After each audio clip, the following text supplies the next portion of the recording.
Assalamualaikum warahmatullahi wabarakatuh. Saya Dewi Annasari Harahap, NIM 0501193165. Saya dari kelas EKI 6E. Tujuan saya membuat video kali ini untuk memenuhi tugas mata kuliah Ekonomi Pertanian.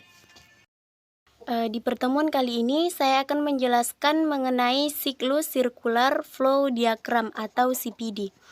Nah, di pertemuan sebelumnya sudah disampaikan bahwa ilmu ekonomi memiliki dua cabang.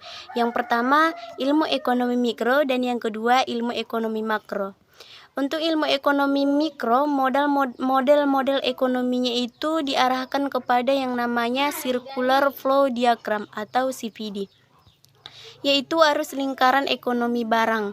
Sedangkan kalau di ilmu ekonomi makro namanya Circular Economic Activity atau CVEA, yang dimana membahas tentang arus lingkaran ekonomi uang.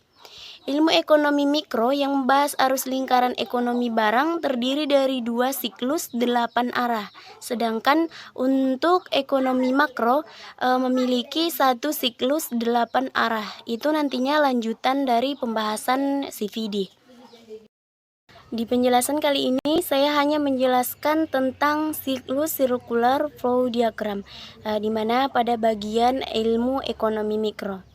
Pembahasan model-model ekonomi menjelaskan proses hubungan antara pelaku ekonomi, yang dimana terdiri dari perusahaan, pasar, rumah tangga, dan faktor-faktor produksi.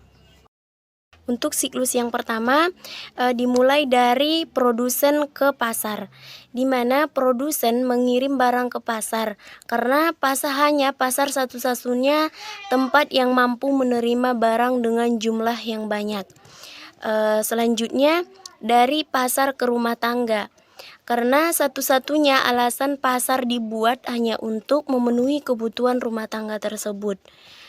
Dan seterusnya dari rumah tangga ke faktor produksi, karena satu-satunya pemilik awal sumber daya alam dan sumber daya manusia dan juga sumber daya modal.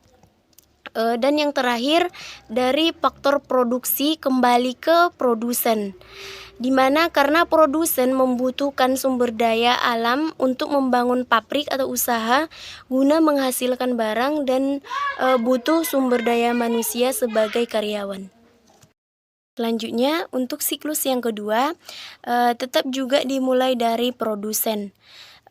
Sama halnya seperti alur pertama yang membedakan produsen sebagai pembeli tanah konsumen dan pemakai jasa tenaga kerja yang berasal dari rumah tangga harus memberikan sejumlah uang kepada rumah tangga tersebut.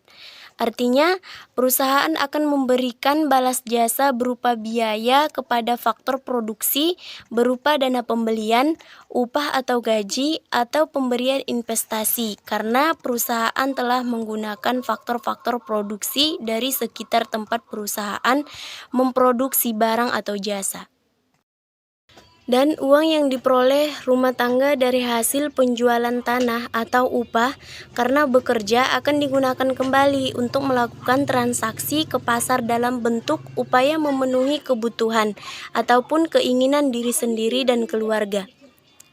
Kegiatan dalam pemenuhan kebutuhan dan keinginan yang dilakukan setiap hari mengakibatkan berkurangnya investor yang ada di pasar dan akan melakukan permintaan barang atau jasa kembali ke perusahaan. Dan di saat itulah produsen kembali memproduksi barang-barang atau jasa yang dimulai kembali dari alur yang pertama. Sekian penjelasan dari saya, kurang lebihnya saya mohon maaf. Akhirul kalam, Assalamualaikum warahmatullahi wabarakatuh.